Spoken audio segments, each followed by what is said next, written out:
Assalamu alaikum wa rahmatullahi wa barakatuhu. Derɗiraaɓe wondaɓe, mi silmini dow moɗon, mi hofni on, mi waɗani on barka. Ɗum derɗiraawo moɗon Adamu Jibrilla mo kuugal Plaku TV. Mi yiɗi mi holla on sirriji seɗɗa nder WhatsApp dedei ko larani ɗuɗɓe marata haaje.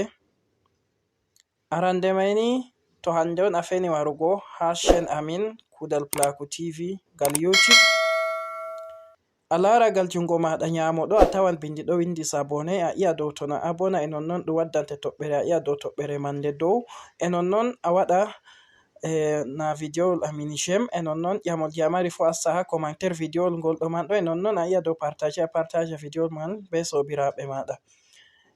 En dilla nder WhatsApp, mi yaha mi holla on dedei laabi ɗum laabi ɗiyeji mi yiɗi mi holla on.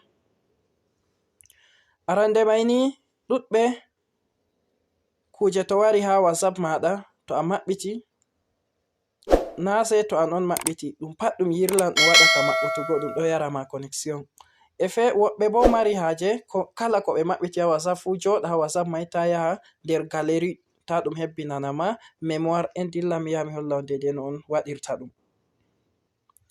To en nasti nder WhatsApp banni, sai en wara ha toɓɓe tati ɗo. To en wari ha ton, en iya dow parametre WhatsApp banni. To en wari ha nder parametre, en tirta windi stockage et données. En klika dow ton, to en kliki dow ton ha les ɗo, en tawan ɗo windi en utilisant le données mobile. En klika dow ton, en wara en désactiva toɓɓe ɗo en nayi fu. To en désactive en timmini, en iya dow OK.